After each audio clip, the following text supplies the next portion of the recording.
ظاہر ہے کہ اللہ غیب کا علم رکھنے والا ہے، تو وہ اپنے غیب پر کسی کو مطلع نہیں کرتا سوا کسی رسول کے جس کو وہ منتخب کرے۔ صلوات بھیجیے۔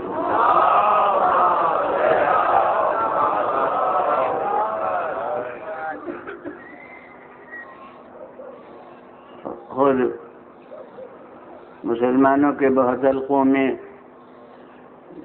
جن باتوں پر بہت بحثیں ہوتی ہیں اور بہت آپس میں رد و قضا ہوتی ہے، ان میں سے ایک یہ ہے کہ رسول علم غیب رکھتے ہیں یا نہیں۔ صلوات بھیجیے۔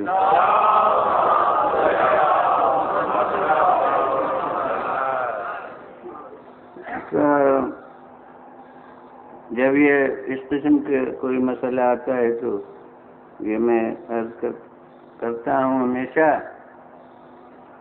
کہ کوئی اسلام اور غیر اسلام کے درمیان کی بحث ہو تو اس میں تو قرآن مجید فیصلہ کن نہیں ہو سکتا، لیکن جو مسلمانوں کے درمیان بحث ہو اس میں تو فیصلہ کن قرآن مجید ہے۔ اگر اس نے کوئی اس سلسلے میں بات کہہ دی ہے تو اسے سبھی کو سر تسلیم ہم کر دینا ضروری۔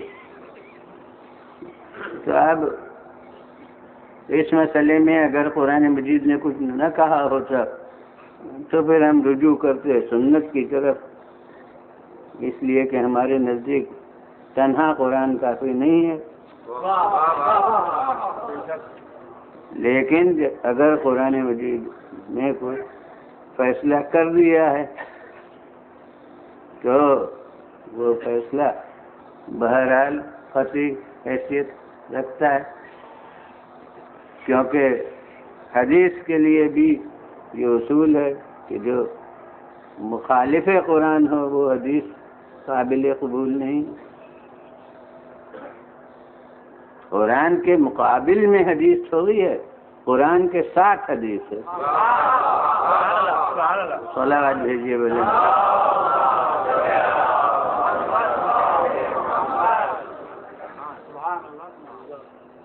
خود پیغمبر خدا صلی اللہ علیہ وسلم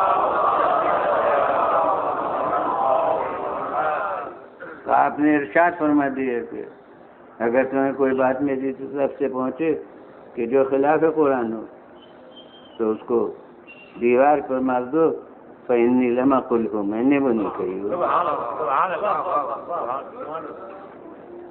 وہ تو ایک دن ایک مجلس میں عرض کر چکا تھا کہ تضاد ہو نہیں سکتا کلام خدا اور کلام رسول میں، تو جو بات قرآن میں صاف ہے اس کے خلاف پیغمبر خدا صلی اللہ علیہ وسلم ہو ہی نہیں سکتی۔ تو اب اس کے لیے آئیے قرآن مجید کا مطالعہ کریں تو بے شک بعض مقامات پر مطلق علم غیب کی نفی غیر اللہ سے ہے، قرآن مجید میں موجود، اور لا يعلم الغیب الا هو، سوا اس کے کوئی غیب کا علم نہیں رکھتا۔ اس مضمون کی آیتیں یقیناً ہیں، اور بعض جگہ تو نام لے لے کر کہا گیا ہے کہ یہ باتیں ہیں کہ جن کا علم بس اللہ کو ہے اور کسی دوسرے کو نہیں ہے۔ تو ہیں اس قسم کی آیتیں جو مطلق طور سے کہہ رہی ہیں کہ غیب کا علم سوا اللہ کسی کو نہیں ہے، یعنی غیر اللہ سے علم غیب کی نفی ہے قرآن مجید۔ مگر یہ اصول ہے کہ جب کسی ایک متکلم کا کلام ہو اور چند دفعہ وہ بلا قید کہے لیکن ایک دفعہ اس میں کوئی قید لگا دے، کوئی استثناء کر دے، تو وہ ایک جگہ کی قید اور ایک جگہ کی شرط اس کے ہر جگہ ہر دفعہ کے عموم اور اطلاق میں تخصیص اور تخصیص کر دے گی۔ ایک دفعہ اس نے استثناء کر دیا تو اس کے معنی ہوں گے کہ اس نے شرح کر دی اپنے تمام ان الفاظ کی جو اس نے مطلق طور پر کہے تھے۔ اور ظاہر ہے کہ خود متکلم سے زیادہ کس کو اپنے کلام کی شرح کا حق ہے۔ تو اب وہ 10 آیتیں صحیح کہ جس نے مطلق طور پر نفی کی ہے، لیکن اگر ایک مقام پر اس نے استثناء کر دیا ہے تو سمجھیے کہ یہ استثناء ہر آیت میں ہے۔ صلوات بھیجیے بلند،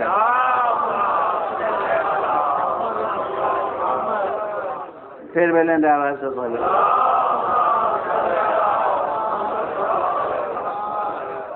اب یہ آیت جس کو میں نے سرنامے کلام قرار دیا ہے، بس کسی کو یاد نہ ہو تو وہ تلاش کر کے قرآن میں دیکھ لے، یا کسی حافظ قرآن سے پوچھ لے کہ یہ آیت قرآن میں ہے یا نہیں ہے۔ اور بہرحال میں آسانی کے لیے بتا یہ بھی دیتا ہوں کہ سورہ جن میں یہ آیت ہے، اگر جن کے نام سے نہ ڈریے تو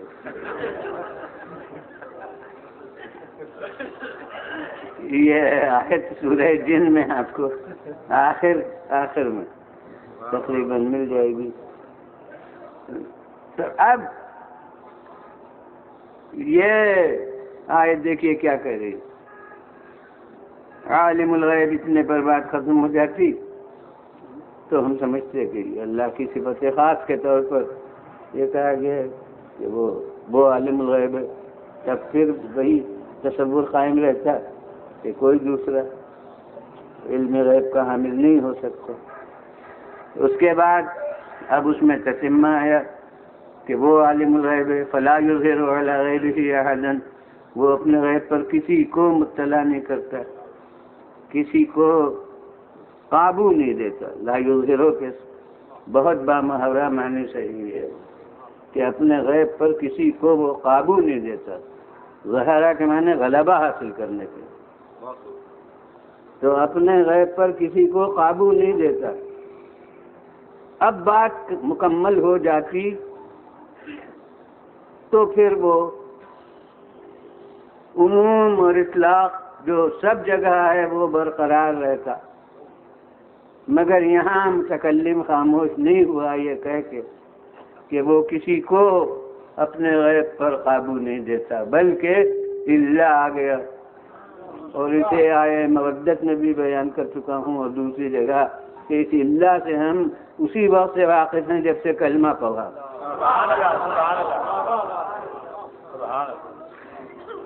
اگر لا الہ پر بات ختم ہو جاتی تو نفی خدا ہوتی، وہ دہریوں کا کلمہ ہوتا، لیکن جب اللہ آ گیا تو اب وہ کلمہ توحید بن گیا۔ ما ارسلناک، ہم نے آپ کو بھیجا ہی نہیں، اتنے پر بات ختم ہو جاتی تو نفی رسالت ہو جاتی۔ جب اللہ آ گیا، اللہ رحمتا للعالمین، تو ثبوت رسالت ہو گئے، وہ بھی ہمگیر طور پر۔ ما سلکم علیہ اجرن پر بات ختم ہو جاتی تو معنی یہ ہوتے کہ کوئی اجر نہیں، لیکن جب آیا الا المودۃ فی القربى تو معلوم ہوا ہے اجر، اور وہ قربا کی محبت ہے۔ تو اسی طرح سے لا یظہر علی غیبہ احدا، کسی کو وہ اپنے غیب پر مطلع نہیں کرتا ہے، اس پر بات ختم ہو جاتی تو بے شک نفی علم غیب مطلق ہو جاتی، پھر کسی کو عالم الغیب کہنا صحیح نہ ہوتا۔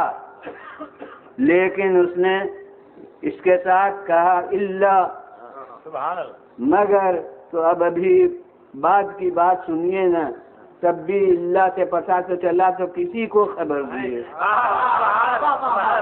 سبحان اللہ. نعرہ تکبیر. اللہ اکبر. نعرہ رسالت. یا رسول اللہ. نعرہ حیدری. برائے خوشنودی محمد وآل محمد صلوات. کسی نہ کسی کو تو اس نے اپنے غیب پر مطلع کیا ہے. اب دیکھا تو اس کے بعد کہ کیا کس کو تو الا من ارتضى من رسول مگر جسے وہ چنے جسے وہ منتخب کرے. اب ماشاءاللہ ربنا افراد میں ہے کہ من دونوں طرح کا ہو سکتا ہے. من بیانیہ بھی ہو سکتا ہے. تب یہ معنی ہوں گے کہ من بیانیہ یعنی جس کو اس نے چنا ہو. اور کون ہوتا ہے جس کو چنا ہو؟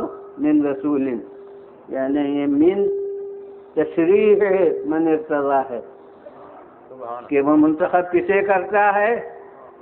کسی رسول کو. تو مطلق رسول میں علم غیب کا وجود ثابت ہوگا اگر من بیانیہ ہو. دوسری صورت یہ کہ من تبعیضیہ ہو. تبعیضیہ کے معنی ہوتے ہیں کہ بعض کو کا اظہار ہوتا ہے تو معنی ہوں گے کہ سوا اس کے رسولوں میں سے جسے وہ منتخب کرے. رسولوں میں سے جسے چنے تو پتہ یہ چلے گا کہ ہر رسول کو بھی علم غیب نہیں ہوتا. رسولوں میں سے بھی جسے وہ چنے جسے وہ منتخب کرے اسے علم غیب ہوتا ہے. تو اگر وہ من بیانیہ ہو تب استثناء کے پردے میں شگاف ہوا. اور اگر من تبعیضیہ ہو تو سب رسول ثابت نہ ہوئے عالم الغیب مگر کوئی نہ کوئی جو رسولوں میں بھی منتخب ہو وہ تو ہوا. اور یہاں محل بحث عام رسول ہے نہیں. اسی رسول کی بات ہے کہ جو اگر منتخب ہوا ہو تو وہی ہے. صلوات بھیجیے اللہ.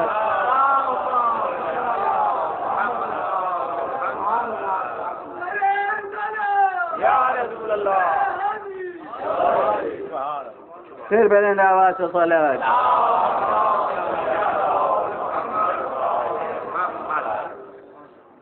اگر یہ کہا جاتا صرف اللہ من ارتضیٰ سوا اس کے جو جس کو وہ چنے تو میں ذرا دور سے اس کی تشریح شروع کرتا.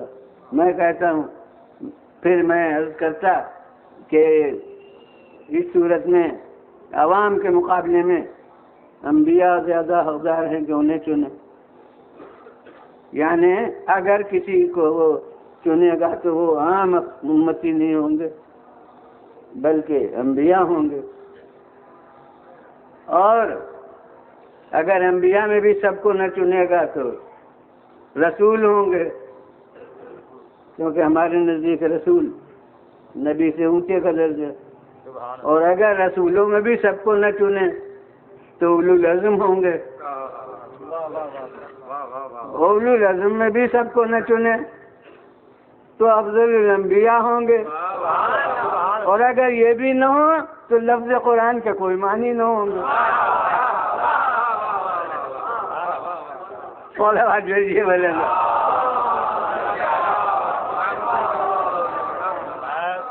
پھر بلند آواز سے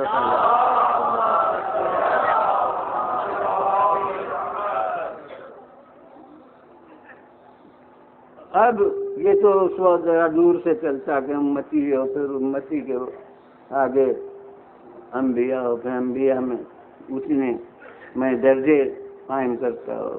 گویا اب عربی چونکہ تفسیر تو اردو میں کر ہی چکا کہ پھر وہ آخر میں جا کے خاتم الانبیاء قدر متیقن ہوتے.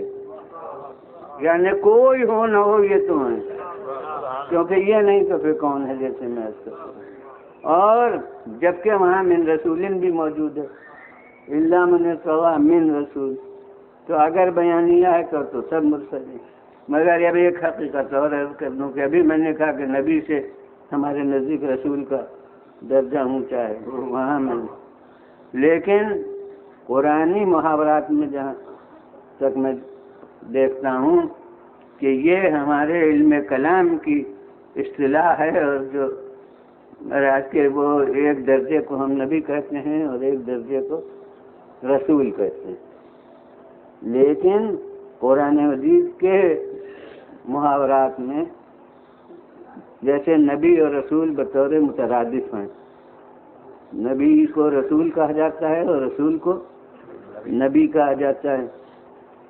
اس کی وجہ سے دیکھیے وہ انبیاء جو ہمارے نزدیک رسولوں میں داخل نہیں ہیں، تاریخ جو رسول کی جو ہے اس کے معیار پر وہ نہیں ہیں، ان میں بھی خالق نے رسول کی لفظ استعمال کی ہے. مثلا اسماعیل صادق الوعد وہ انبیاء میں ہیں، ہمارے محاورے کے مطابق رسول نہیں ہیں، مگر خالق نے کہا ہے کانا رسولاً نبیہ، رسول نبی، رسول سے نبی تھے. تو جیسے رسول و نبی یہ مترادف لفظ ہیں، جیسے ایک ہی لفظ ہم معنی ہوتی ہے جب الگ استعمال کیا جائے اور کبھی ملا کے وہی مفہوم. جد و جہد، جد کے بھی معنی کوشش کے ہیں، جہد کے بھی معنی کوشش کے ہیں، لیکن یہ دونوں لفظ مل کے بھی کوشش کے معنی میں طاقت پیدا کر دیتے ہیں. جد و جہد، سعی و عمل. اسی طرح سے یہ رسولاً نبیہ، یہ نہیں ہے کہ رسول میں نبی کی قید لگائی یا نبی میں رسول کی قید لگائی، بلکہ وہی رسول ہوتا ہے وہی نبی ہوتا ہے. یہ رسول نبی گویا عہدے کا نام ہے. تو قرآن مجید کے اصطلاح میں یہ فرق نہیں ہے. اور اسی وجہ سے ایک شبہ جو ہو سکتا ہے کہ جو ہمارے نزدیک بلند درجے پر ہے اس کو پست درجے کے نام سے یاد کرنا اس کی توہین ہے. چیف جسٹس کو اگر جج صاحب کہہ دیجئے تو اس کی توہین، جج صاحب کو اگر منصف صاحب کہہ دیجئے تو اس کی توہین. تو جو رسول بھی کیا افضل المرسلین ہو اسے خالق نے یا ایھا النبی کہہ کے بار بار کیوں پکارا ہے؟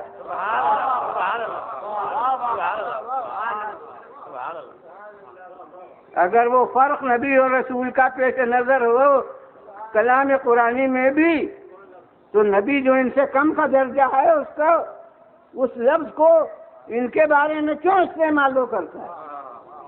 یہ دلیل ہے اس کی کہ قرآنی استعمالات میں نبی اور رسول کے درجوں کا یہ فرق نہیں ہے. صلوات دیجیے بولے.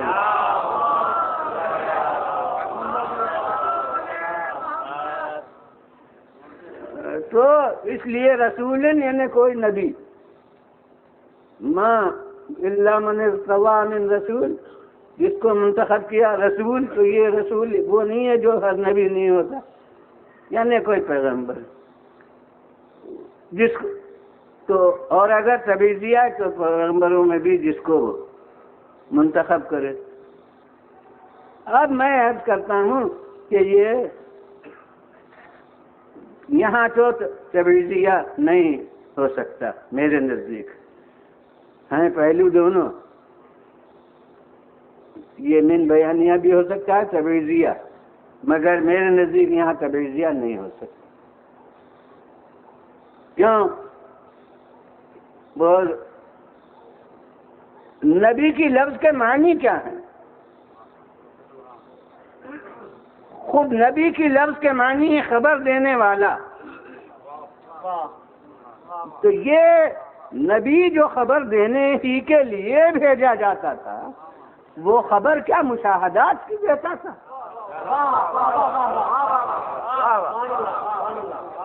یعنی وہ یہ اطلاع دینے کے لیے آیا تھا کہ اس وقت دن ہے، یہ اطلاع دینے کے لیے کہ اس وقت رات ہے، یہ آسمان ہے، یہ زمین ہے، جو جو چیزیں آپ آنکھ سے دیکھ لیتے ہیں، کیا ان کی اطلاع دینے کے لیے آتا تھا نبی؟ نبی آتا ہی تھا غیب کی خبریں دینے کو۔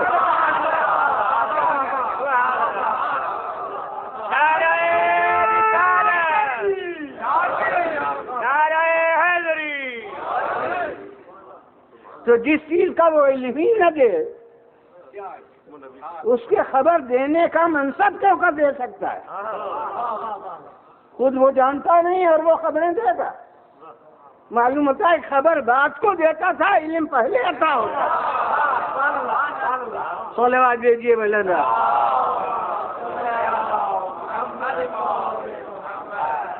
پھر مولانا آواز سے صلوات بھیجیے۔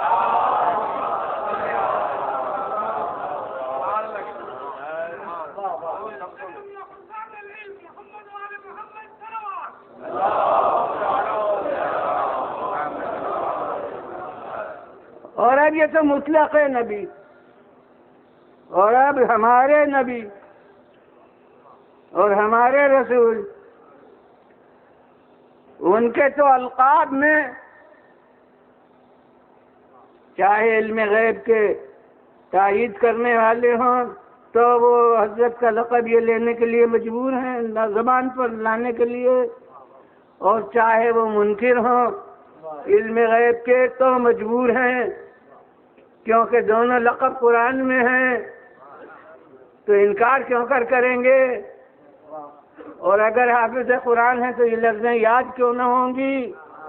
اور پھر آپ کے القاب میں اس کا ذکر کیوں نہ کریں گے کہ حضور والا ان کے تو القاب میں ہے بشیر و نذیر۔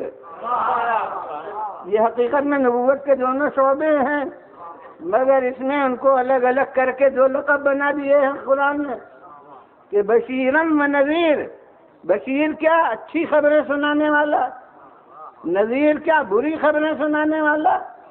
ثواب کی اطلاع دینا بشیر کے ماتحت، عذاب کی خبر دینا نذیر کے ماتحت۔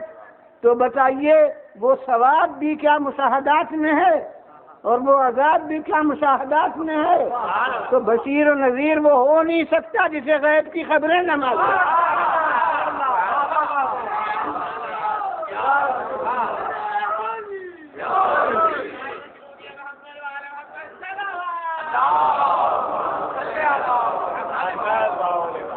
صلوات بھیجیے میرے نام۔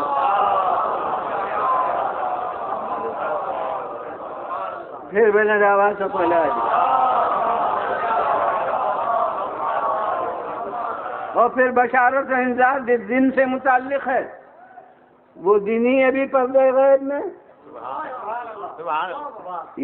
اس دار دنیا میں تو نہ وہ ثواب ہے اور نہ وہ عذاب ہے، وہ سب دار آخرت میں ہے، اور وہ دار آخرت پورا پردہ غیب میں ہے۔ وہ مسلمان جو غیب کے ماننے سے کتراتا ہے اسے پہلے تو قیامت کے انکار کرنا چاہیے، کیونکہ قیامت غیب کے سوا شہود میں آ جائے تو قیامت ہی نہ ہو جائے۔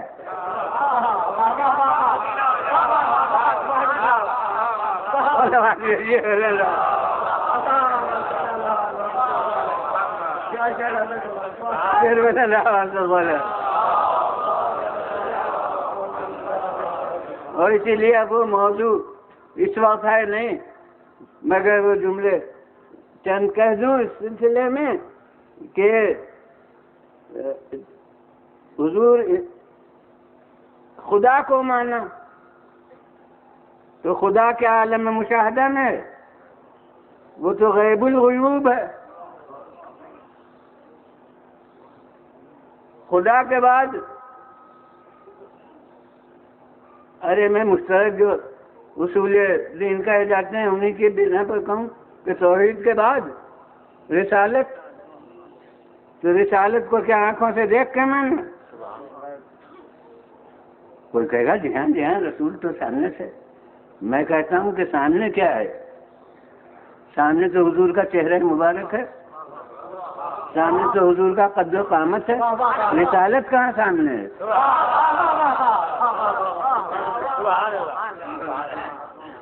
اور اب مجمل کہتا ہوں کہ ایمان جو لانا ہے وہ اس چہرہ مبارک پر نہیں ہے، اس زلف مبارک پر نہیں ہے، اس دندان مبارک پر نہیں ہے، ایمان لانا رسالت پر ہے۔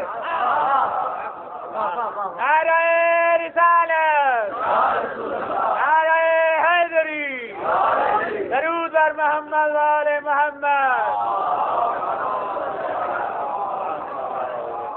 اور رسالت پردہ غیب میں ہے، وہ آنکھوں سے دیکھنے کی چیز نہیں۔ اور مختصر اس کے لیے جملہ کافی ہے کہ جب بھیجنے والے کو نہیں دیکھا تو بھیجنا کیا دیکھیں گے؟ صلوات بھیجیے۔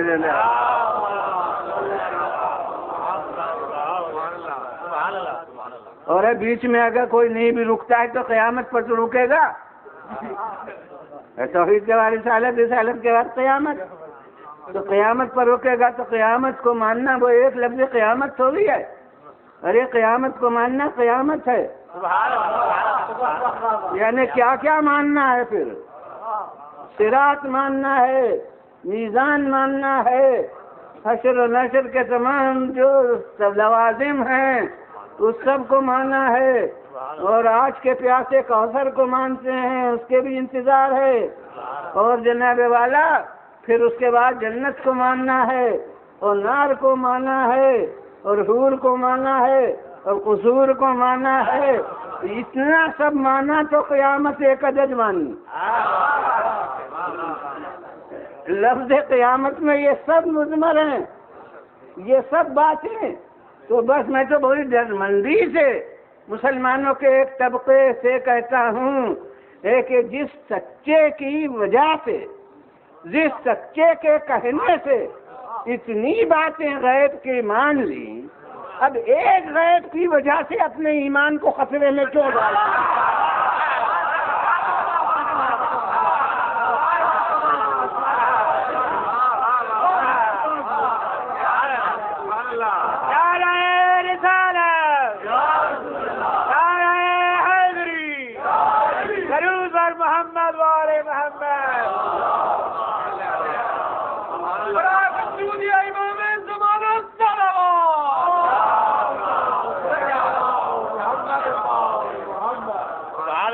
پھر بلند آواز سے صلی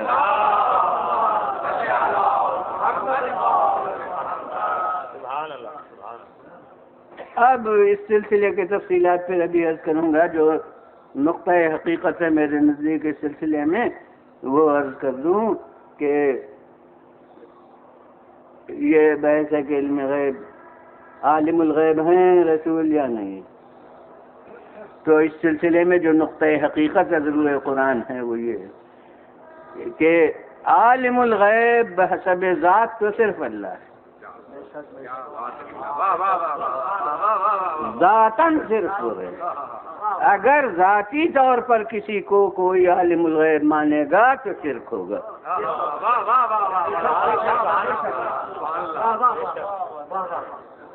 ذاتاً عالم الغیب صرف وہ ہے، لیکن اس کے دیے ہوئے علم سے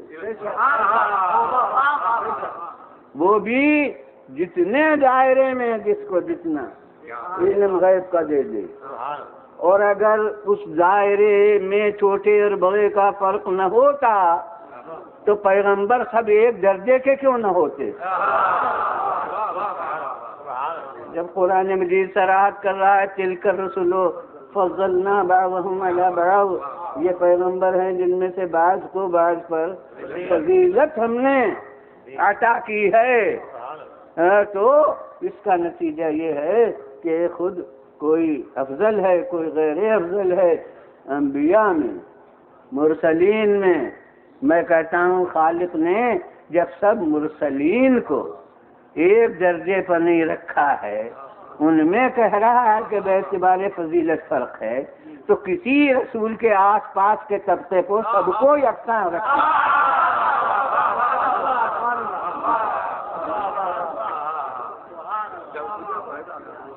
یہ کون سے عقل و منطق و قرآن کے مطابق بات ہے؟ صلوات بھیجیے۔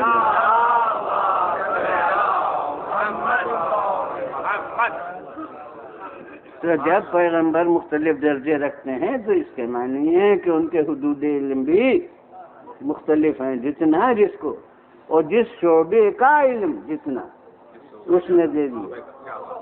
ہو سکتا ہے کہ کوئی کسی حیثیت سے افضل ہو لیکن کسی خاص شعبے کا علم اس نے دوسرے کو دے دیا اور اس کو بربنائے واقعہ دکھلا دیا کہ دیکھو موسیٰ ہم ان کو یقیناً اولو العزم مانتے ہیں، جناب خضر انبیاء اولو العزم میں نہیں ہیں، مگر خدا نے یہی دکھانے کو کہ علم ہمارے ہاتھ میں ہے، جس شعبے کا جس کو چاہیں دے دیں کہ دیکھو اب خضر ہم معلم بنا دیں گے اور موسیٰ طالب علم ہوں گے،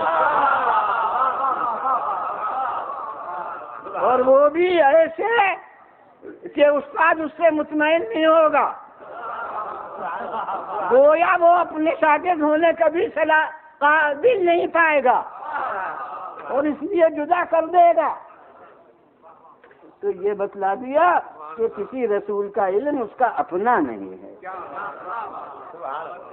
جتنا ہم دے دیں علم جس کو اتنا ہے اس کے پاس، مگر جب یہ ہے تو میں نے کہا کہ انبیاء کے درجے مختلف ہیں تو پھر یہ تسلیم کرنا پڑے گا کہ جو افضل المرسلین ہے اس کو تمام انبیاء کے برابر نہیں بلکہ اس سے بڑھ کر اس کی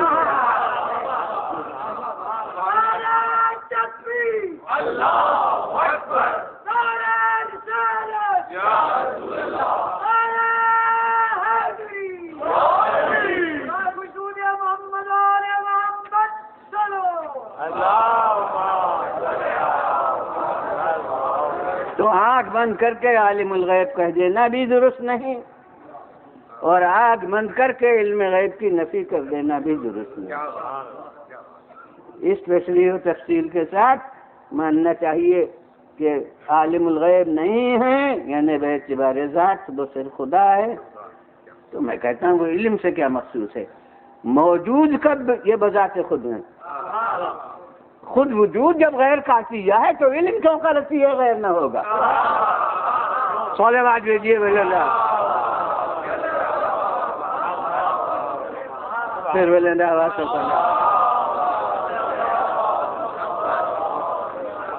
اور اللہ کے عطا سے بھی ان کو علم غیب نہیں ہے، یہ اگر مان لیا تو یہ تو نبوت کی نفی ہو گئی، پھر نبی کہنا غلط ہے، پھر بشیر نذیر کہنا غلط ہے، پھر یہ سب باتیں غلط۔ اور اس کے بعد واقعات ہمارے سامنے، اگر علم نہیں ہے تو اطلاع کیوں کر دی آئندہ کے واقعات کی، اور وہ خبر دینا آئندہ کے واقعات کی یہ مسلم ہے۔ اور اب وہ تو اتنے کثرت سے اس کا نمونے ہیں، مثالیں ہیں، یہ ہے کہ اسے ایک مجلس میں عرض نہیں کیا جا سکتا، بس دو تین، کیونکہ اصل اصول کی تشریح میں کافی وقت صرف ہو گیا، اب اس کے بعد وہ شواہد اس کے صرف دو چار ہیں کہ جو میں آپ کے سامنے پیش کر سکتا ہوں۔ اس کے لیے میرے نزدیک بڑی طاقت کسی روایت میں یہ ہے، اس کی صحت میں ہے کہ اسباب متقاضی ہوں اس کے انکار کے اور پھر بھی کوئی انکار نہ کر سکے، تو درایتاً یہ اس حدیث کی انتہائی قوت کی دلیل ہے۔ مستند بالکل متفق علیہ تاریخ کے دو ایک نمونے ہیں جو آپ کے سامنے پیش کرنا چاہتا ہوں۔ سب سے پہلے پیغمبر خدا صلی اللہ علیہ وسلم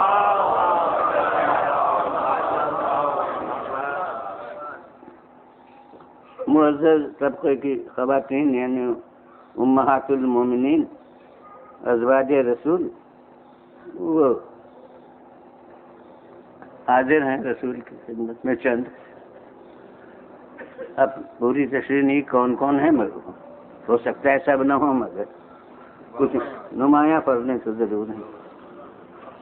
اب وہ سب موجود ہیں اور پیغمبر خدا صلی اللہ علیہ وسلم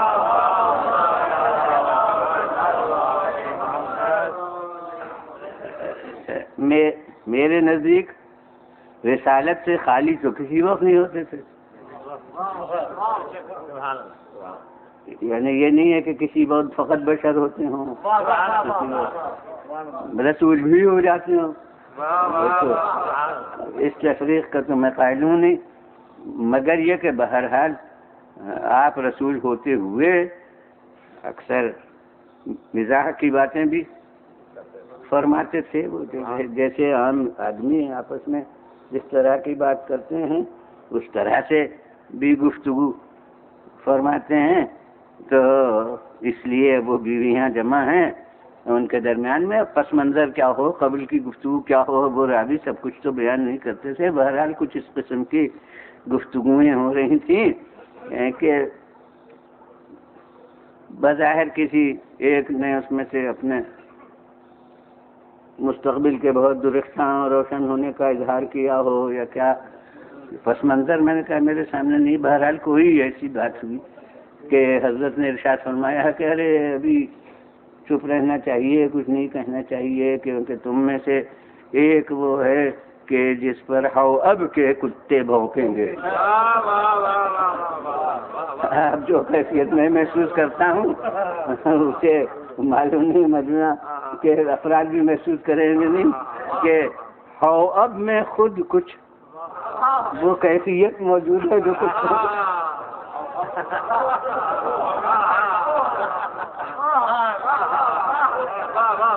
بھونکنے کی ہوتی ہے.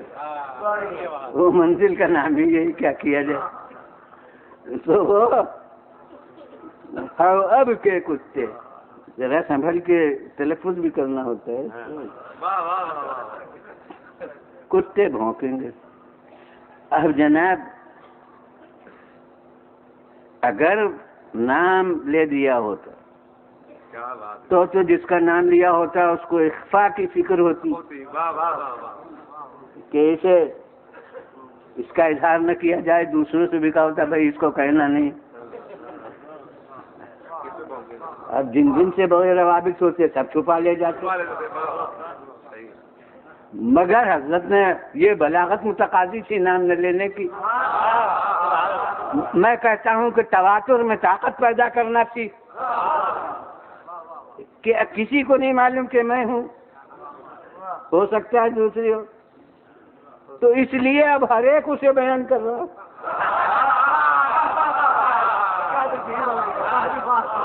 میں نے کہا اس ذریعے سے طاقت پیدا ہو گئی. آپ آپس میں ایک دوسرے کو چڑھانے کے لیے ارے تم ہی وہ ہوگی، انہوں نے کہا جی نہیں وہ آپ ہی ہوگی. غرض یہ کہ وہ اب جس کے بارے میں ہے وہ بھی بیان کر رہا ہے، جس کے بارے میں نہیں ہے وہ بھی بیان کر رہی. بیان کرتے وقت خطرہ ہر ایک محسوس کرتا ہوگا، مگر اس خطرے کو کل ہم سمجھتے ہوں گے کہ انشاءاللہ ہم نہیں ہیں، وہ کوئی اور ہوگا.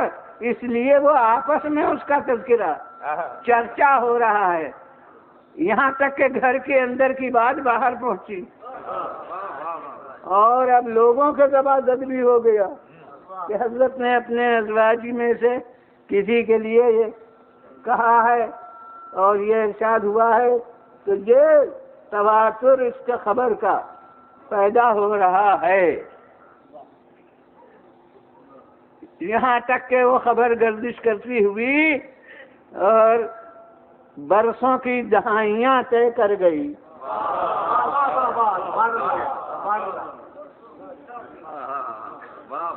اور اب وہ تو ظاہر ہے کہ وفات رسول سن 11 ہجری کے شروع میں ہو گئی.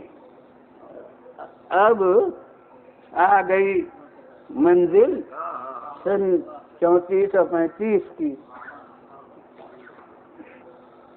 گویا ایک ربع صدی، چوتھائی صدی گزر گئی اور بلا خیال مزاحمت کے خبر کا تواتر بڑھتا گیا. کسی کو مزاحمت سے دلچسپی نہ تھی، کون سمجھتا کہ ہم پر یہ زد ہے. لہذا وہ خبر کا تواتر بڑھتا گیا، یہاں تک کہ اب وہ منزل آ گئی کہ خاتون مکرمہ عالم جہاد بلند کر کے اپنے گھر سے برآمد ہوئی، اپنے ذاتی اجتہاد کی بنا پر۔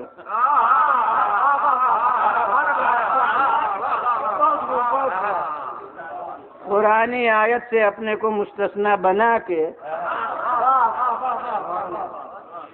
اور قدم فرسائے میدان جہاد میں، اور اب چلی تو کتوں کو کون کہتا کہ خلاف مصلحت ہے؟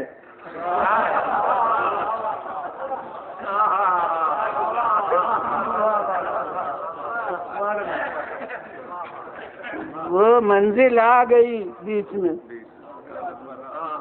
درمیان میں، اور وہ کتے جو تھے وہ سب بھونکنے لگے، اور فوراً ذہن میں ان کے حدیث رسول آئی، اور گھبرا کے پوچھا کہ اس کا نام کیا ہے اس منزل کا؟ تو شاید وہ بیچارہ بے خبر تھا اس حدیث سے جس سے پوچھا تھا۔ اس نے کہہ دیا آؤ اب۔ وہ سب کتوں کی آوازیں دب گئیں اور اس کی آواز اس پر غالب آ گئی۔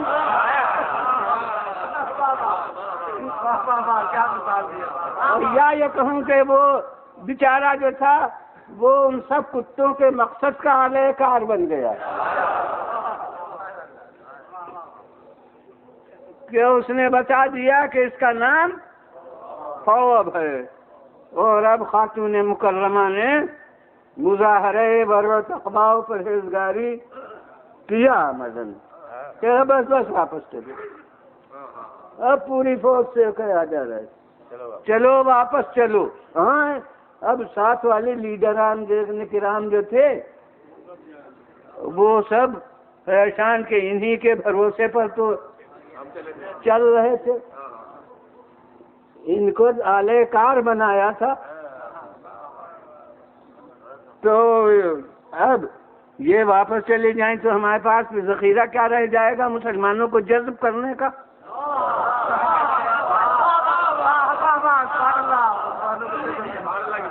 لہذا سب پریشان۔ ہاں یہ کیا ہوا؟ ارے صاحب یہ کیوں آپ واپس جا رہے ہیں؟ کہا پیغمبر کی حدیث ہے ایک وہ ہوگی کہ جہاں جس کے لیے اب کے کتے بھونکیں گے، اور معلوم ہوا کہ اس منزل کا نام اب ہے، لہذا اب میں نہیں جاؤں گی۔ رسول نے فرما دیا تھا کہ وہ جس پر کتے اب کے بھونکیں گے وہ باطل کی راہ میں قدم زن ہوگی، تو اب میں نہیں جاؤں گی۔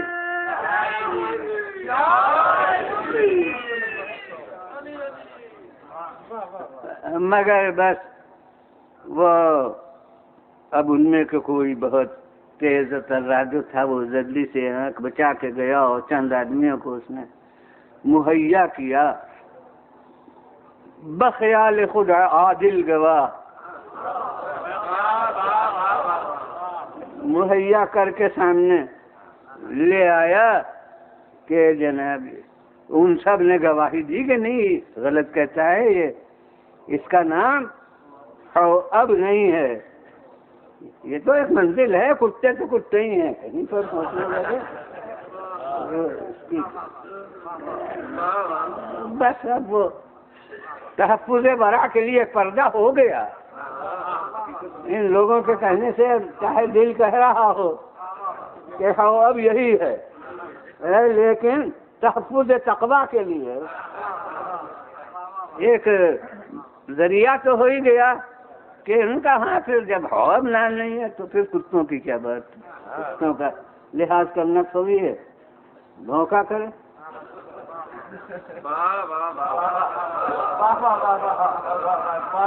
اب آپ نے دیکھا کہ اس وقت جو مشاہدہ ہے، وہ جب رسول نے فرمایا تب تو غیب تھا.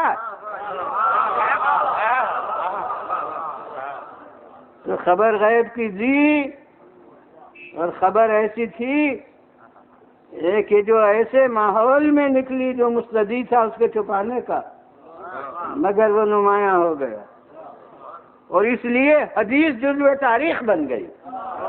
صلوات بھیجیے میرے.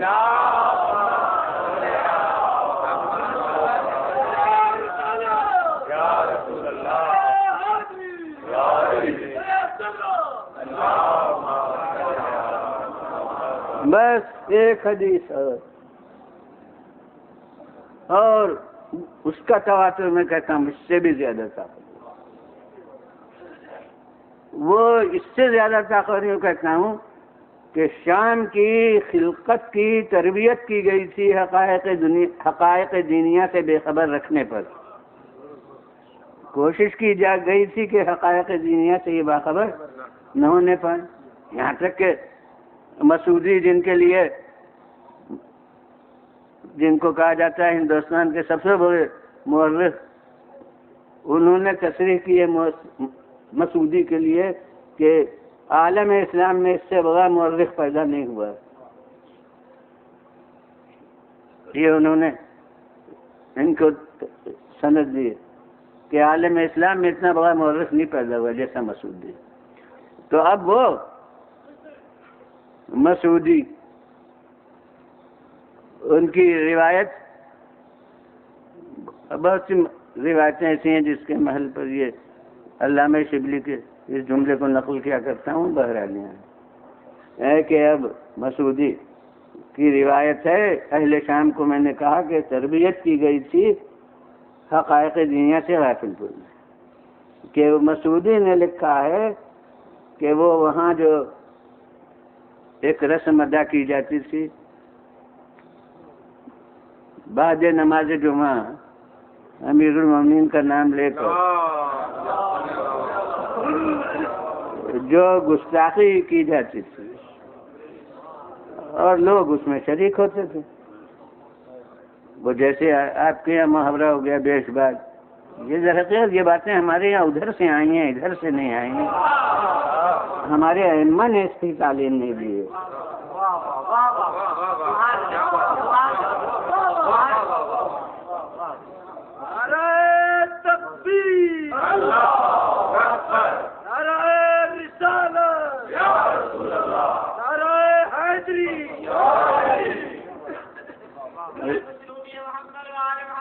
تو وہ جیسے نام لیا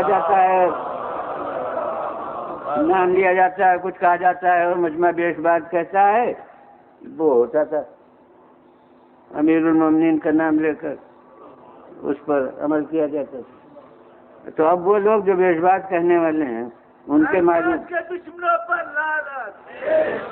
میں نے کہا کہ یہ پہلے بھی ان کی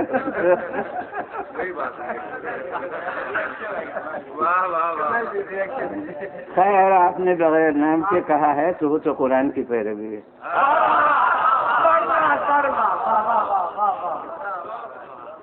یہ تو قرآن کے روح سے غلط ثابت ہوتا ہے کہ لعنت گالی ہے. میں کہتا ہوں کہ جو لوگ لعنت کو گالی کہتے ہیں وہ در حقیقت خدا کو غیر مہذب کہتے ہیں.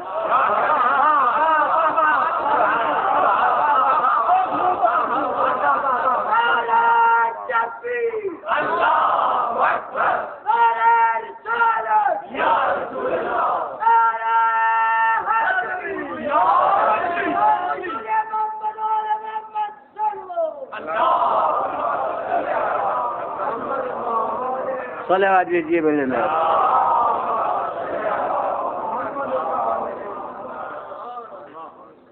تو یہ جو ہونے لگا تو ایک مسافر آیا تھا باہر سے، اس نے ان لوگوں سے پوچھا یہ آدمی کون تھا، نام لے کے یہ سب کچھ کہہ رہے. تو 2 دفعہ کے واقعے ہیں. ایک دفعہ اس نے کہہ دیا کہ وہ میرے نزدیک تو عرب کے ڈاکوؤں میں سے کوئی ڈاکو تھا یہ جس میں بہت پریشان کر رہا تھا. یعنی وہ نہیں جانتا کہ شخصیت کو، بس وہ ایک وجہ ہے وہ جاری. تو ایک واقعہ تو لکھا. اور ایک واقعہ ہے کہ کسی سے پوچھا کہ یہ کون تھے، تو اس نے ایک عجیب طرح کا رشتہ رسول سے بتایا، اور حضرت فاطمہ کا بھی نام آیا، اور اس میں مثلاً زوجہ کو ماں بنا دیا اور بھائی کو بیٹا بنا دیا. یہ اس طرح کا گڑبڑ رشتوں میں کر کے اس نے تعارف کرایا. اس کے معنی یہ ہے کہ قرابتیں نہیں معلوم تھیں رسول سے کہ کس کی کیا قرابت ہے، اور بعض کو بالکل ہی نہیں پتہ تھا کہ یہ شخصیت کیا. جہاں حقائق دینیہ سے اتنا بے خبر رکھا گیا ہو، اور کوئی حدیث رسول ایسی ہو کہ ان میں اس کا چرچا رہا ہو، یہ اس کے زور تواتر کا ثبوت ہو.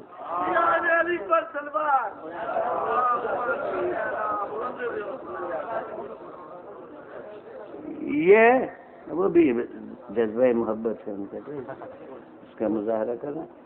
تو یہ در حقیقت طاقت تواتر سے خبر کی. وہ کون حدیث ہے کہ مسجد بن رہی تھی، مسجد نبوی، اور وہاں کوئی مزدور الگ تھوڑی ہوتے تھے، تو ہمارے یہاں پیشے الگ الگ ہو گئے. صحابہ اینٹیں لا رہے تھے، رسول خود بھی شریک تھے، اور وہاں ہر ایک دو دو اینٹیں لا رہا تھا، اور جناب عمار چار چار اینٹیں اٹھا کے لا رہے تھے، کیونکہ امتیازی عمل تھا ایک راہ دین میں. تو نظر خاص پیغمبر خدا صلی اللہ علیہ وسلم کی متوجہ ہوئی، اور آپ نے ارشاد فرما دیا کہ وَيْحَ عَمَّارَ تَقْتُلُهُ الْفِئَةُ الْبَاغِيَةُ. ارے کیا کہنا عمار کا، اسے تو باغی گروہ قتل کرے گا. اہل بیت رسول سے متعلق حدیث ہوتی تو بہت سے لوگ چھپانے کی کوشش کرتے، چونکہ جناب عمار ایک فرد صحابہ ہے کرام سے، لہذا کسی کو اس کے چھپانے کی کوشش نہیں، پتہ بھی نہیں تھا کہ اس کی زد کس پر پڑے گی.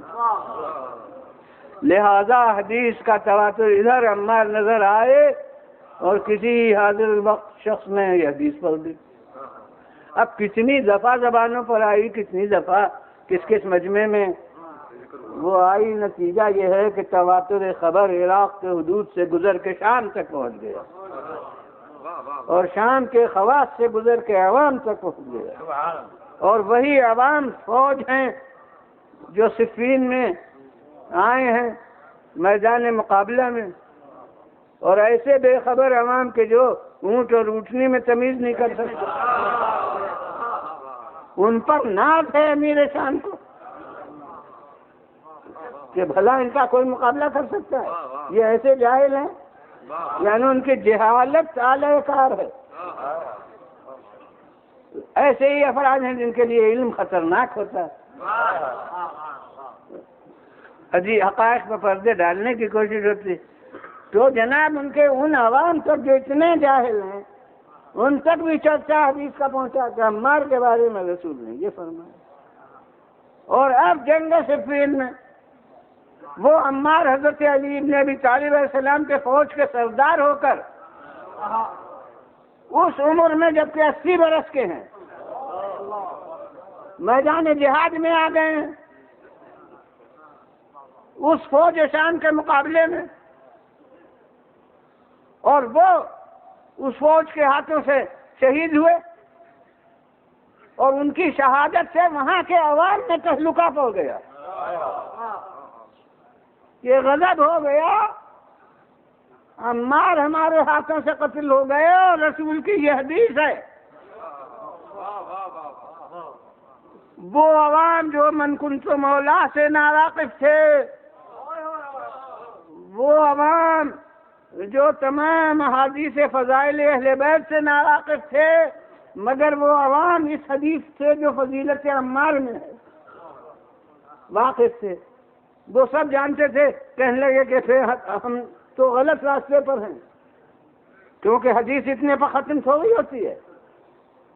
خود عمار سے خطاب کر کے ایک دفعہ ارشاد فرمایا، ایک دفعہ تو یوں غائبانہ وہ ہے عمار یقتلہ الفئۃ الباغیہ ان کو، اور ایک دفعہ خود عمار سے فرمایا کہ تقتلک الفئۃ الباغیہ، تمہیں باغی گروہ قتل کرے گا، تدعوہم الی الجنۃ ویدعونک الی النار، تم کو جنت کی طرف دعوت دیتے ہوگے، وہ تمہیں نار کی طرف دوزخ کی طرف دعوت دے رہے ہوں گے۔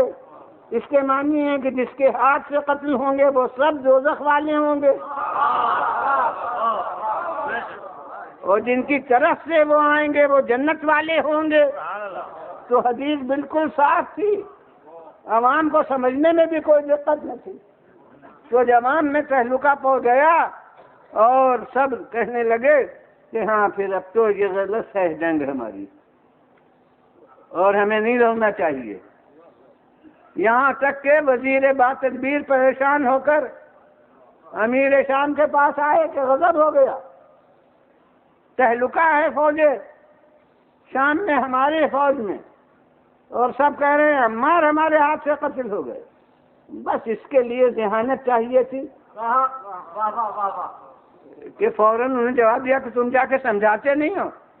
ان کا میں سمجھاؤں کیا، حدیث تو صاف ہے اور واقعہ ہے کہ ہمارے ہاتھ سے قتل ہو گئے۔ انہوں نے کہا انہیں جا کے سمجھاؤ کہ اگر علی نہ لاتے تو وہ قتل کیوں ہوتے، لہذا اصل میں تو قاتل وہ ہے جو ان کو ایسے میدان میں لایا۔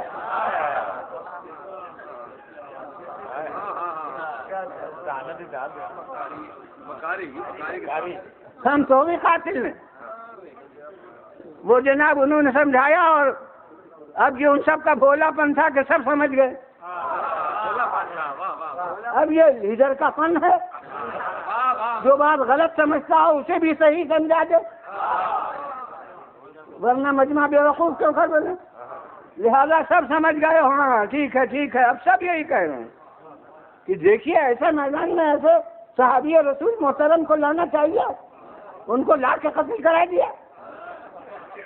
اب جو ہے وہ آپ کے فرد قرارداد جرم میں اسے پیش کر رہا ہے، یہ ہوا چل گئی۔ یہ پروپیگنڈے کا فن طاقت ہے، یہ بھی فن ہے۔ تو جناب ہر ایک اب وہی کہنے لگا، پاسا پلٹ گیا۔ اب یہ روداد امیر المومنین علیہ السلام تک پہنچی۔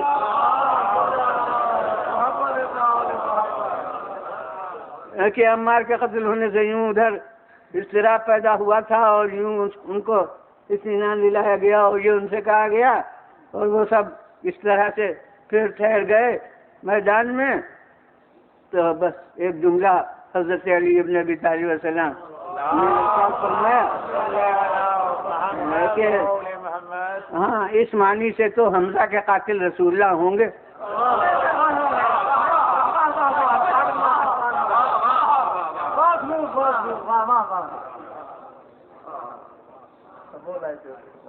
تو اب دیکھا ہم نے، یہ عمار کے قتل کرنے کی خبر جو حضرت نے دی، یہ کوئی مشاہدے کی خبر تھی، یہ غیب کی خبر تھی، اور اس غیب کی خبر کو تواتر کتنا حاصل ہوا، اور ایسے محل کے اوپر وہ تواتر عالم ظہور میں آیا کہ جب اس کے اخفاء کے لیے دواعی موجود تھے، اور حدیث کا انکار پھر بھی نہیں ہو سکا، صرف معنی کو بدلا گیا، جو قرآن کے ساتھ بھی ہوتا ہے سلوک۔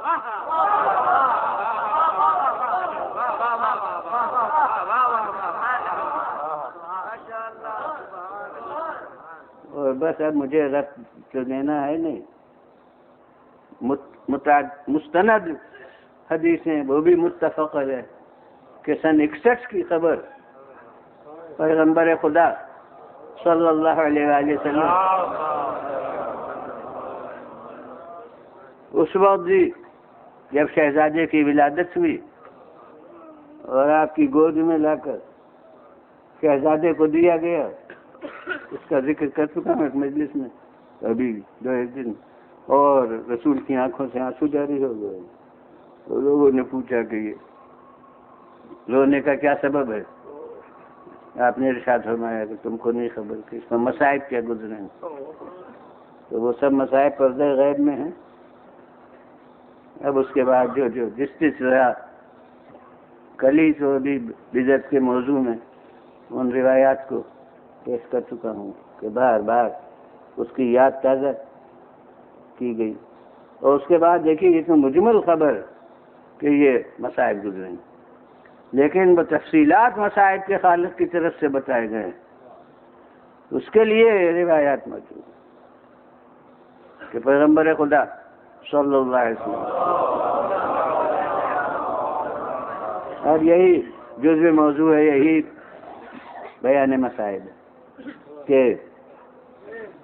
حسین آتے ہیں، امیر المومنین تشریف فرماتے ہیں ذرا پیراہن کے جسم سے اٹھا دو، کرتا ذرا دے، پیراہن ہٹا دیا جس میں حسین بے نقاب ہوئے، اور حضرت نے جا بجا بوسے دینے،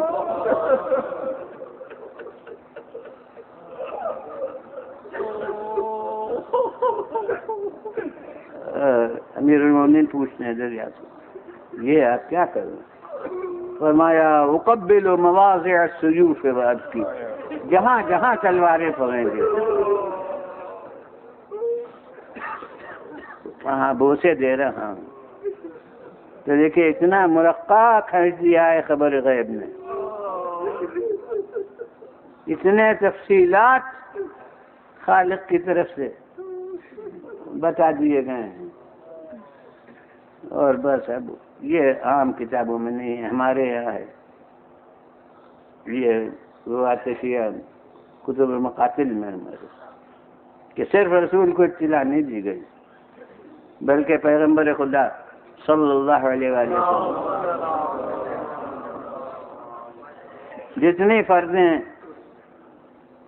خمسہ نجبہ کی ہیں سب کو اطلاع دی، پنچتن پاک کو اطلاع دی۔ اسے دوسرے موضوع میں عرض کرتا ہوں کیونکہ امتحان کربلا فقط حسین کا امتحان نہ تھا، وہ سب کا امتحان تھا، لہذا جیسے خالق نے رسول کو اطلاع دی ویسے رسول نے تمام اپنے افراد کو جو متعلق ہو سکتے ہیں انہیں اطلاع دی۔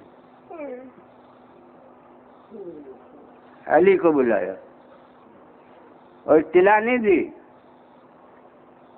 جیسے خالق کی طرف سے ابراہیم نے صرف اسماعیل کو اطلاع نہیں دی کہ میں نے خواب دیکھا ہے تمہیں ذبح کر رہا ہوں، اطلاع دیتے تو وہ بس خاموش رہتے، سن لیتے، نہیں، خود مختار طور پر ان سے رضا حاصل کی، انی ارا فی المنام انی اذبحک فانظر ماذا ترا، میں خواب میں دیکھ رہا ہوں تمہیں ذبح کر رہا ہوں، تمہاری کیا رائے ہے؟ اب انہوں نے منظوری دی، تو اسے اس موضوع میں عرض کرتا ہوں، ایک دفعہ بیان بھی کر چکا ہوں کہ اگر فقط ابراہیم اطلاع دیتے تو قربانی فقط کارنامہ ابراہیم ہوتی، جب اسماعیل سے رضا لے لی تو قربانی دونوں کا کارنامہ بن گئی، باپ کا بھی اور بیٹے کا بھی۔ یوں ہی سن 61 میں کربلا کا واقعہ ہونے والا تھا، اگر رسول کو اطلاع نہ دی گئی ہوتی تو یہ واقعہ کربلا صرف امتحان حسین ہوتا،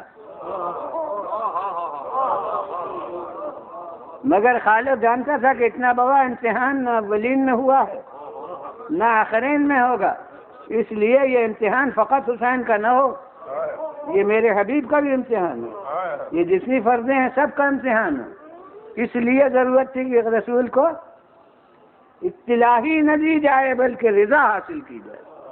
تو ہمارے یہاں بہار میں تو روایت محضر ہے، اب وہ تحریراً یہ بھی اقرار لیا گیا ہو یا صرف زبانی، بہرحال رضا حاصل کی گئی، تو رسول سے کہا گیا تمہارا نواسا یوں راہ خدا میں قربان ہو، تمہیں منظور ہے؟ اور رسول نے کہا کہ مجھے منظور ہے، اور اب چونکہ میں نے کہا کہ سب جتنے افراد ہیں سب کا امتحان یہ ہے سن 61 میں، لہذا رسول علی کو بلاتے ہیں، فرماتے ہیں تمہارا بیٹا راہ خدا میں یوں قربان ہو، تمہیں منظور ہے؟ علی نے کہا ہاں مجھے منظور ہے۔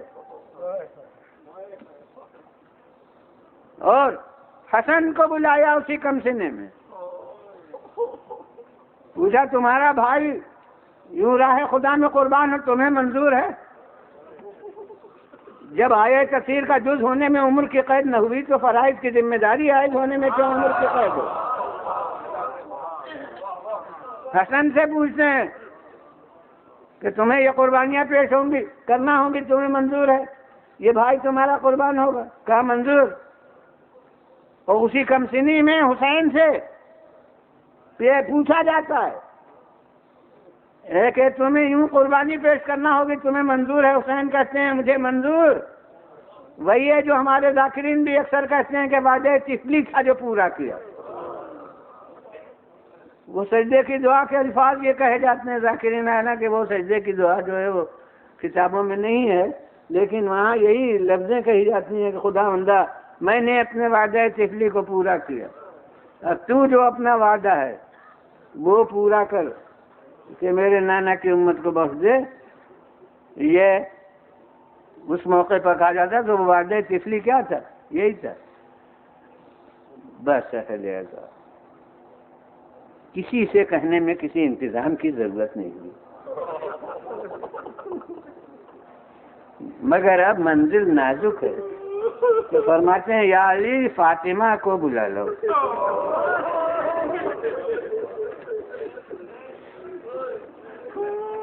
مگر علی سے فرما رہے ہیں کہ فاطمہ کو سنبھالنا تمہارا کام ہے۔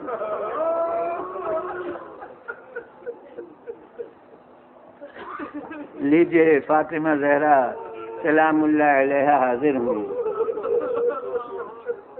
اب جن لفظوں میں کہا ہو، اب مجھے بنا واقعہ یہ لفظیں آتی ہیں کہ یہی کہا ہو کہ یہ بچہ جیسے تم چکی پیس کے پال رہی ہو،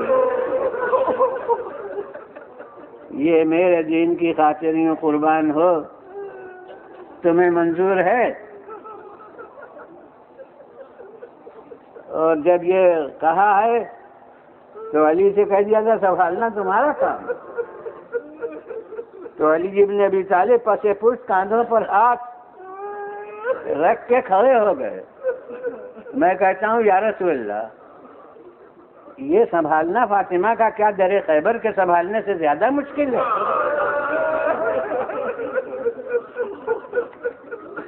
مگر نہیں، عالم نفسیات بشر رسول جانتے ہیں کہ یہ بڑی سخت منزل ہے۔ تو علی ابن ابی طالب علیہ السلام گویا سنبھالنے کی خاطر کاندھوں پر ہاتھ رکھ کے کھڑے ہوتے ہیں۔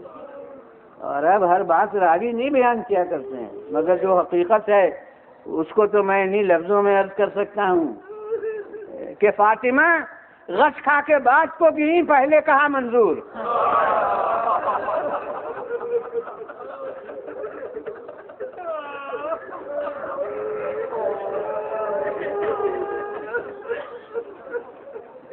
تو یہ بغیر علم غیب کے یہ خبریں دی جاتی تھیں، اور ہر ایک نے انتظام کیا کہ کربلا میں کسی کو اپنا نائب چھوڑے۔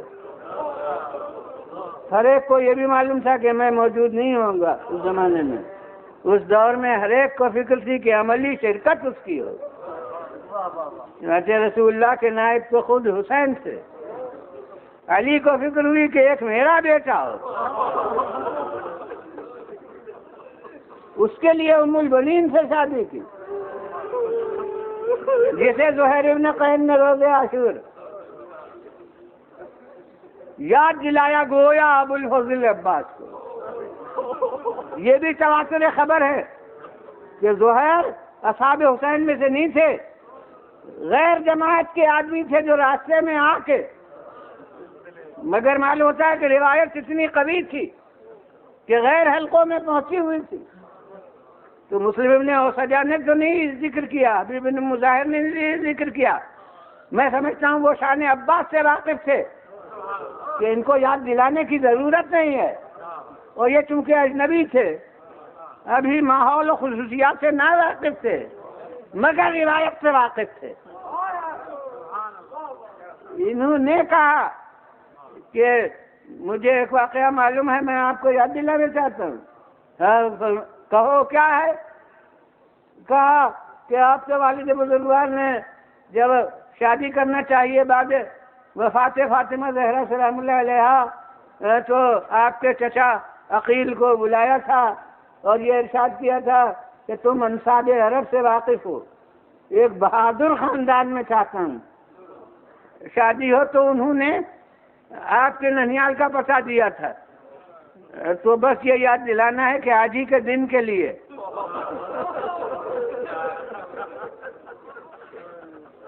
حالانکہ بھائی اور بھی تھے، ام البنین کے بطن سے تھے، مگر اتنا زہیر سمجھ گئے تھے کہ جو عباس ہیں وہ کوئی نہیں ہے.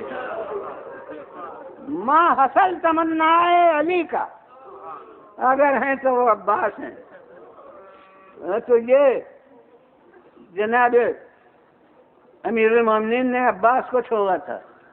مجھے مسائل ابوالفضل عباس بیان کرنا ہوتے تو یہیں عرض کر دیتا، لیکن مجھے آگے بڑھنا ہے کہ حسن مجتبیٰ نے قاسم کے بازو پر تعویذ باندھا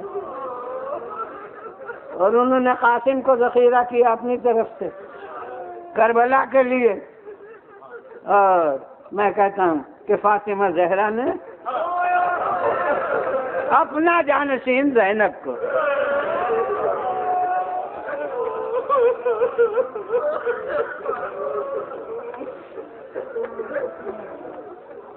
اور ایک دن عرض کر چکا ہے مباہلہ کے ضمن میں کہ انہوں نے دکھلایا کہ بہن کو بھائی کے ساتھ کیا کرنا چاہیے. یہ کردار سیرت فاطمہ میں سامنے نہیں آیا تھا جو زینب کبریٰ کے ذریعے سے آیا، لیکن اس وقت ایک دوسرا رخ اس کا عرض کرنا چاہتا ہوں کہ انہوں نے زینب کو چھوڑا. اب زینب کو حسین سے کیا ربط تھا، اور زینب کا دل کیسا تھا؟ دل شگافتہ کر کے دیکھنے کی چیز نہیں ہے، آثار سے اس کے کیفیت معلوم ہوتی ہے. تو دل کیسا تھا شہزادے کا؟ بڑی دور سے میرے سامنے ہے کہ مکے سے چلتے وقت ابن عباس عزیز سے نا رشتے کے چچا ہوتے تھے، تو وہ آئے مشورہ دینے کو. تو غیر تو تھے نہیں، پردہ کر کے اندر بلا لیا گیا. زینب پسے پردہ تھی. تو جناب ابن عباس نے کہا کہ ارے آپ جاتے ہیں تو یہ عورتوں اور بچوں کو کیوں لیے جاتے ہیں؟ ایسے موقعوں پر کوئی عورتوں اور بچوں کا قیام کرتے. تو میں کہتا ہوں کہ ابن عباس کے کہنے سے زینب گوش بر آواز ہو گئیں کہ بھائی کیا جواب دیتے ہیں. اور سنا کہ امام نے یہ جواب دیا کہ ایک تو یہ رسول کی امانتیں ہیں، ان کو کس کے سپرد کر جاؤں. دوسری بات یہ ہے کہ ان کو محبت بھی مجھ سے اتنی ہے کہ مجھ سے یہ چھوٹ نہیں سکتی. بس زینب کبریٰ نے محسوس کیا کہ ہماری محبت کا سہارا بھائی لے رہے ہیں. تو پس پردہ سے فرمایا کہ اے ابن عباس رشتے کے چچا تھے نا، تو مجھے آپ سے یہ امید نہ تھی کہ آپ ہمارے وارث کو یہ مشورہ دیں گے کہ وہ چلے جائیں اور ہمیں چھوڑ جائیں. اور ایک عجیب جملہ کہا ہے یہاں حضرت زینب نے کہ کیوں جناب ابن عباس، کیا حسین سے چھوٹ کے زینب زندہ بھی رہ سکتی؟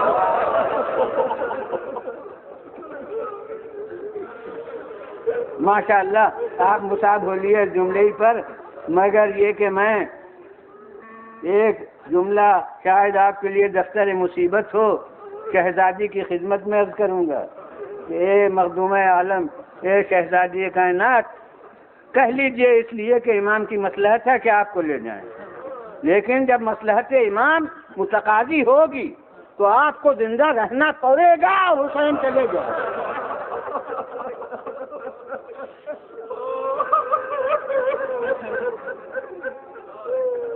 ماشاء اللہ، اجرکم علی اللہ۔ دیکھا آپ نے زینب کا دل کیا ہے کہ یہ مشورہ ابن عباس کا گوارا نہیں ہوتا۔ اور دوسری منزل یاد دلاؤں، 9 محرم کی دوپہر کو جب حملہ ہوا اور گھوڑوں کے ٹاپوں کی سزا پہلے زینب کے کان میں گئی اور یہ آئیں اور امام اس وقت ذرا آرام فرما رہے تھے اور انہوں نے کہا بھائی بھائی اٹھیے، حملہ ہو گیا، اور امام کی آنکھ کھلی اور زبان پر تھا انا للہ و انا الیہ راجعون، اور انہوں نے کہا کہ کیا آپ اپنے مرنے کی خبر سناتے ہیں؟ امام نے سمجھ لیا کہ اب یہ جانتے تھے کہ یہ اس وقت سمجھانے کا وقت، تسلی دینے کا، بہلانے کا وقت نہیں ہے، اب تو مجھے مستقبل کے لیے تیار کرنے کا وقت ہے، لہذا بیان کر دیا کہ میں نے ابھی نانا کو خواب میں دیکھا، وہ فرما رہے تھے کہ حسین اب تم میرے پاس آیا چاہتے ہو۔ بھئی یہ سننا تھا کہ زینب زمین پر گری یا ویلا کہہ کے، یہاں تک کہ امام کو سر اٹھا کے زانو پر لینا پڑا، اور اب جو گفتگو ہوئی اسے اس وقت نہیں عرض کرنا ہے۔ تو میں نے کہا کہ ایک خواب سنا اور زینب پچھال کھا کے زمین پر گر پڑی، تقریباً غش آ گیا، بعض روایت میں بھی غش آ گیا، اور مولا نے کوشش کے ساتھ بہن کو ہوش میں لائے۔ علامہ مجلسی نے یہ لکھا، ابن طاؤس نے لحوف میں لکھا ہے کہ امام ان کو ہوش میں لائے، تو یہ خواب سنا اور غش کھا گئی۔ اور اب میں آپ سے عرض کرتا ہوں، یہ ہیں زینب اور یہ ہے ان کا دل، مگر عصر کے بعد پھر غش نہیں آیا۔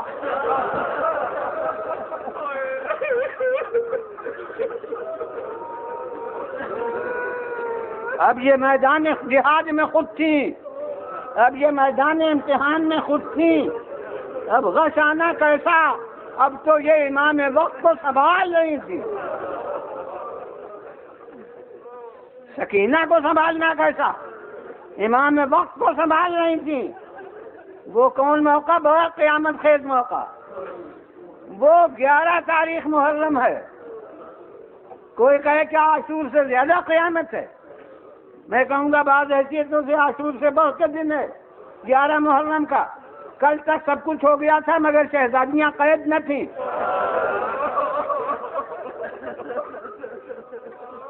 اور 11 محرم کو شہزادیاں اسیر ہو گئی ہیں، اور اتنا ہی نہیں ہے بلکہ کربلا سے روانگی بھی ہے 11 محرم کو۔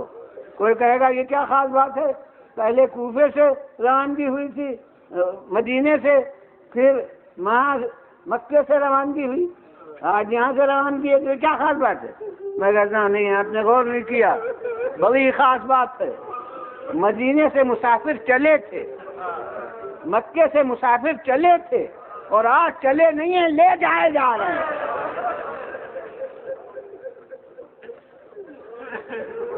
ماشاءاللہ، بس چند جملے مسائل کی اور کرنا ہے۔ میرے سامنے ہے ایک منزل، جنگ خیبر کے بعد رئیس یہود کی بہن کو اسیر کر کے رسول کی خدمت میں حاضر کیا، کسی غیر ذمہ دار فرد کے ساتھ نہیں آئی تھی، بلال ساتھ تھے، بلال لے کر آئے، اور رسول نے خاص تغیر محسوس کیا۔ ارشاد فرماتے ہیں کیوں تمہارے ساتھ کوئی بدسلوکی ہوئی ہے جو تم پر یہ اثر ہے؟ دیکھیے قیدیوں سے یوں دلجوئی سے بات کی جاتی ہے، وہ کہتی ہیں حضور جھوٹ نہیں بولنا ہے، میرے ساتھ کوئی بدسلوکی نہیں ہوئی ہے، مگر مجھے ادھر سے لائے ہیں جدھر بھائی کا لاشا پڑا تھا، تو اسے دیکھ کر میری یہ حالت ہو گئی ہے۔ تو مجسم خلق عظیم کی چہریوں پر بل آ گئے۔ آپ نے ارشاد فرمایا بلال بڑے قسی القلب ہو، کوئی عورتوں کو ادھر سے لاتا ہے، جدھر عزیزوں کے لاشیں پڑے ہوں۔ میں کہتا ہوں ارے کربلا میں کوئی اتنا نہیں ہوتا جو یہ کہے کہ زینب کو چاہے لے چلو مگر ادھر سے نہ لے چلو، جدھر حسین کا لاشا ہے، مگر ابھی تو مجھے کردار زینب پیش کرنا ہے۔ میں کہتا ہوں کون مقرر ہے جو اس واردات قلب کی ترجمانی کر سکے جب لیلا کی نگاہ ہو اور علی اکبر کا لاشا ہو، جب ام کلثوم کی نگاہ ہو اور عباس کی لاش ہو، جب بیوہ حسن کی نگاہ ہو اور قاسم کا لاشا ہو۔ آپ امیدوار ہوں گے کہ میں آخر میں نام لوں گا، مگر میں کہتا ہوں کہ بخدا اس وقت زینب کا کارنامہ ہے کہ ان کی نگاہ حسین کے لاشے پر نہیں ہے، زین العابدین کے چہرے پر ہے۔ کہتی ہیں بیٹا یہ کیا عالم ہے، معلوم تھا روح جسم سے تمہارے مخالف۔